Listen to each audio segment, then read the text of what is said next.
기도하겠습니다. 좋으신 하나님, 새 하루 주심을 감사드립니다. 새 날을 새 마음으로, 새 다짐으로 힘차게 시작하도록 도와주시옵소서. 예수님의 이름으로 기도합니다. 아멘. 오늘 말씀은 고린도전서 10장 12절입니다. 그런즉 선줄로 생각하는 자는 넘어질까 조심하라. 성장이라는 것은 생명이 있는 모든 자에게 주어진 가장 중요한 명령입니다. 성장이 없다면 살아있을 필요가 없는 거예요. 그 성장의 본질이 뭘까요? 새로워짐입니다. 내가 많이 자랐어 하고 주장해도 이전 모습과 새로워진 게 없다면, 변한 게 없다면 자란 거 아닙니다. 끊임없이 새로워져야만 합니다. 저절로 되는 것이 아니죠. 반드시 힘써야만 합니다. 문제는 그 힘쓴다는 것이 잘 안 돼요. 어렵죠.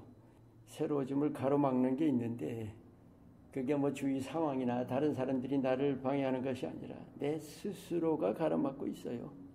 구체적으로 어떤 것들인지 한번 오늘 여러분과 돌아봐요. 오늘 본문은 이스라엘 백성들의 오만함으로 인해서 하나님의 진노와 심판을 수없이 겪었던 일들이 있죠. 그것을 거울 삼으라고 주신 말씀입니다. 선줄로 생각하는 자, 다 자랐다고, 더 자랄 거 없다고 생각하는 거죠. 성장을 거부하는 것입니다. 하나님이 택하신 거룩한 백성인데 성장을 거부한다니까요. 우리 하나님의 자녀들도 마찬가지예요. 꽃 같은 오류를 범하고 있기 쉽습니다. 다 안다고, 다 옳다고, 다 괜찮다고 그렇게 생각하는 거죠. 그런데 우리가 스스로에게 꼭 늘 깨우쳐야 할 것이 있어요. 내가 모르고 있을 수도 있다. 내가 맞지 않을 수도 있다. 내가 틀릴 수도 있다. 최선이 아닐 수도 있다. 얼마든 더 나올 수 있다고 그렇게 스스로 깨우치는 거예요. 교만과 겸손의 차이입니다. 구체적으로 세 가지를 한번 돌아봐요. 생각, 삶, 그리고 믿음입니다.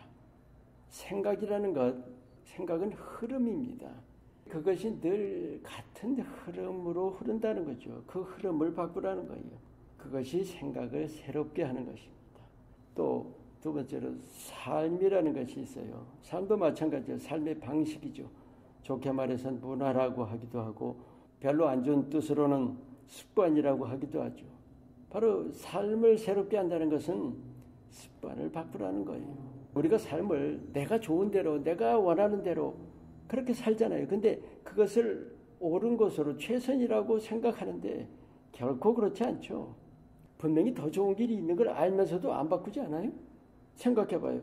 습관을 바꾸기 힘든 이유가 뭐예요? 바꾸기 싫어하는 마음이에요. 그게 장애물이라는 자체도 깨닫기가 쉽지 않아요. 세 번째로 믿음이 있습니다. 믿음을 새롭게 한다는 게 뭘까요? 예수님과의 관계를 새롭게 하는 겁니다. 끊임없이 새롭게 해야 합니다. 그런데 이 세 가지 있죠. 생각과 삶과 믿음 세 가지. 이 고쳐가는 새롭게 하는 것이 일상적인 일이어야 합니다. 당연한 일이어야 된다는 거죠. 그것이 우리의 매일매일의 일이 되어야 한다는 거죠. 성장의 원리 하나 나누겠습니다.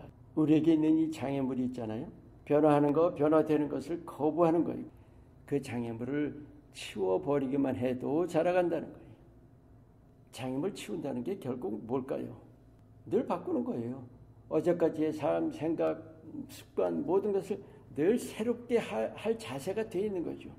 여러분 그렇게 될 때 우린 자라가요. 왜 그럴까요? 성령님이 함께 하십니다. 성령님은 우리 안에서 지금도 역사하고 계세요. 근데 우리가 가로막고 있는 거예요. 새로워지고자 하는 그 자세를 가지고 우리가 앞을 향해 달려갈 때는 성령님께서 힘차게 도와주시는 거예요. 성령님께서 능력으로 역사하십니다. 정말 우리 안에 있는 그 알량한 고집들, 내 자신을 향한 그 고집들 다 던져버리세요. 늘 스스로를 깨우치세요. 난 아직도 멀었다. 스스로 깨우치면서 예수님을 힘입어서 날마다 새로워지시기를 예수님의 이름으로 축원합니다. 기도합니다.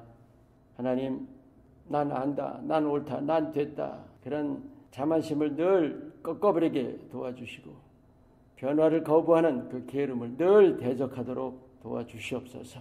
예수님의 이름으로 기도합니다. 아멘.